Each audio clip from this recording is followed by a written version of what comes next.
Good morning, or afternoon, or evening. I don't know when you're watching, but for me it's morning. I'm with Martin today. Hi. Morning. Morning. Of MG Cycles. The reason I'm here is because we're doing a bike rebuild.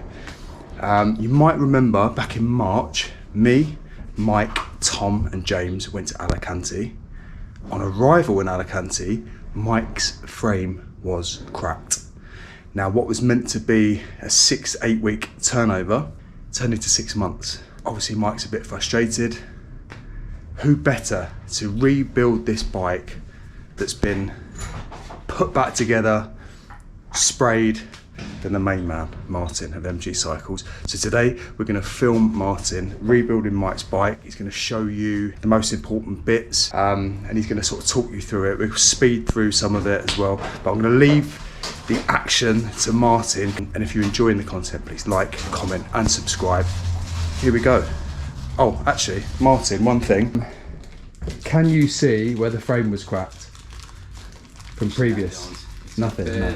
They've done a good job, so regarding repairing the frame and spraying it. Okay. Yeah, it's good. That's But good. it's looking good, I think. Yeah, it does, yeah. So how are you feeling about the rebuild then? Confident? Confident, yeah, absolutely, yeah. I've done Yeah. it before a million times, so. Do you think you could do it with a blindfold? Maybe that's the next video. I'm going to leave you with Martin and I'll see you in about 3 hours, but for the video's purposes it will probably be 2 minutes in 8-bit. Hey guys, so first I will start with a simple thing what I prepared for this bike, and the main reason why we put this bike on hold because it was built by somebody else, I don't know who, and bearings in the bottom bracket, headset and hubs were not really great. I would say rough. These are the new bearings. So go to here, front hub bearing, free hub body, and the rear bearings, headset bearings, 2 top and bottom one, and 2 bottom bracket bearings. These 2 you can actually hear if you can. It feels very empty. That's how it should be. Brand new Enduro. Okay, so let's get it done. So by the way, bike had copper grease, which is grease that should be used only with titanium frames. Not necessarily quite heavy grease. I use UK brand which is called Juice Loops. Pretty good. This is the workshop size. They do sort of small pots. Quite like it. I use it for this season. So let's crack on.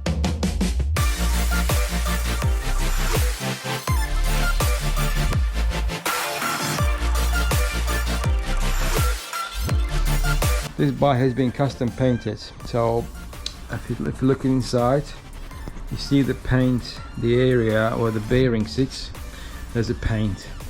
That means when you fit the bearing there, it got stuck properly and the mechanic can remove it and they will explode or expand and bearing can go in the bin, so be replaced again. So I'm gonna take a sandpaper, let's be sand it off, make sure bearings will sit nicely there. Alright?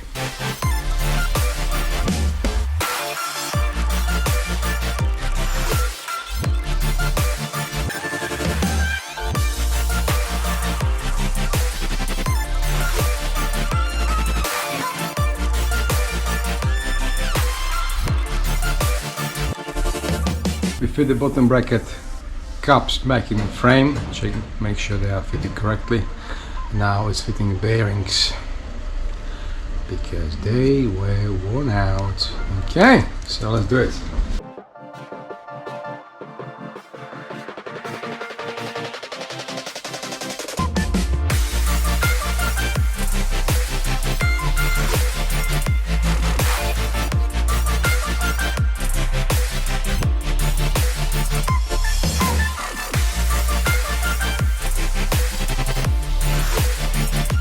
So Martin's talked you through what he's been doing. He's now going to bleed the brakes.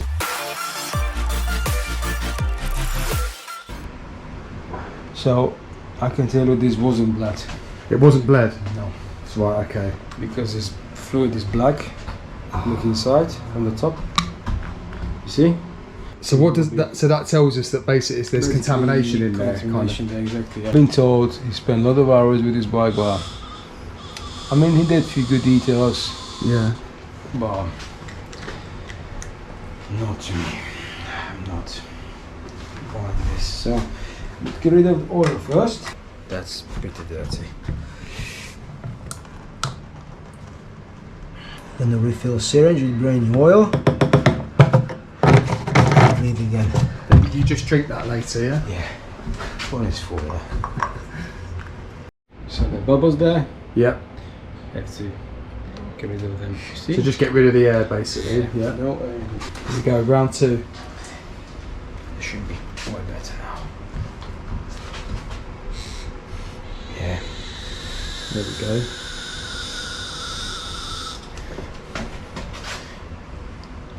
Because I have it on this tie work stand, I have to a little bit tilted. Sounds like it's crying a little bit. My syringe. Yeah, so bleeding the brakes. Martin's going to do the back one in a minute. But that sort of process is something that I've never seen. So it's quite interesting. Next we do the wheels. So it's going very smoothly. I'm just observing, obviously. I'm not going to get too involved because Mike wants his bike back in one piece, and if I get involved, it's probable that he won't. So the lesson to take from this is after Mike got the bike back, essentially going to Martin to kind of just check everything over was the right thing to do. Obviously, as you guys know, he's very thorough. Mike knows that he's going to get the bike back and it's going to be immaculate. And that's what you want when you get it back and it's been built. This is a rebuild, right? So obviously Mike's bike was cracked, yeah. Then after getting it back for 6 months, it had been built again. But Mike really wanted to fine tune it and see, just have it done, you know, professionally and properly, hence why Martin's doing the build, hence why you're watching. And yeah, there's a few things he's picked up on aren't quite right, but this man is a perfectionist, so you know, that's what you get.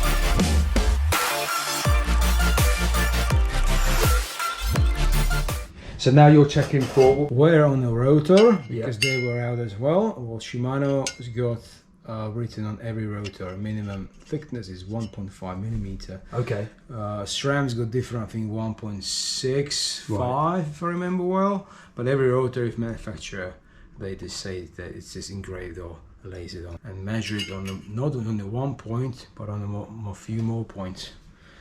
So this one is fine, 1.6, so like literally like brand new.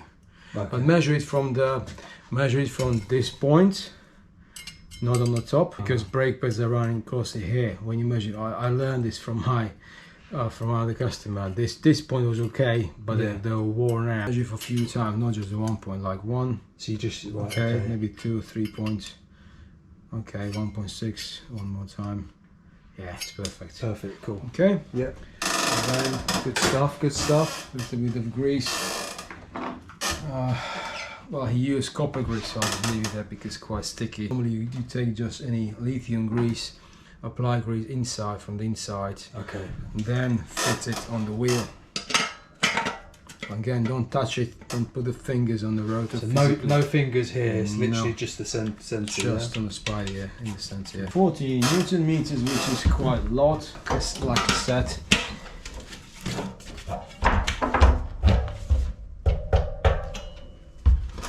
Just putting the spacer on the cassette now. Wrong spacer was on there originally. So Martin's getting the right one. He's got a few spares, luckily, and he's going to get them on now. This is going well. We're nearly done. It's a long process, this, But again, it's about being thorough and making sure that everything is perfect.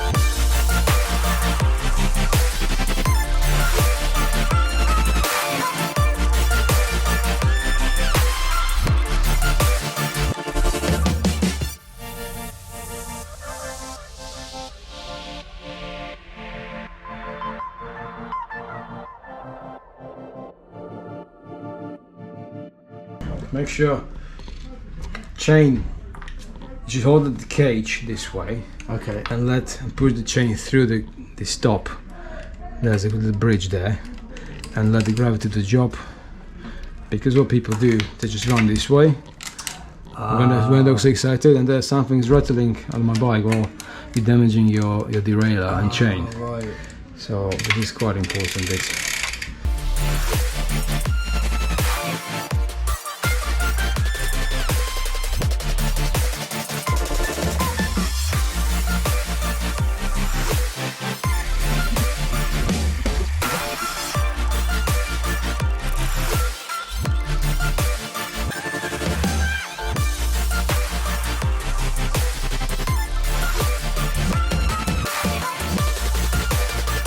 Okay, so the rebuild is finished. Mike's done an unbelievable job, and now we're going to show you what it looks like.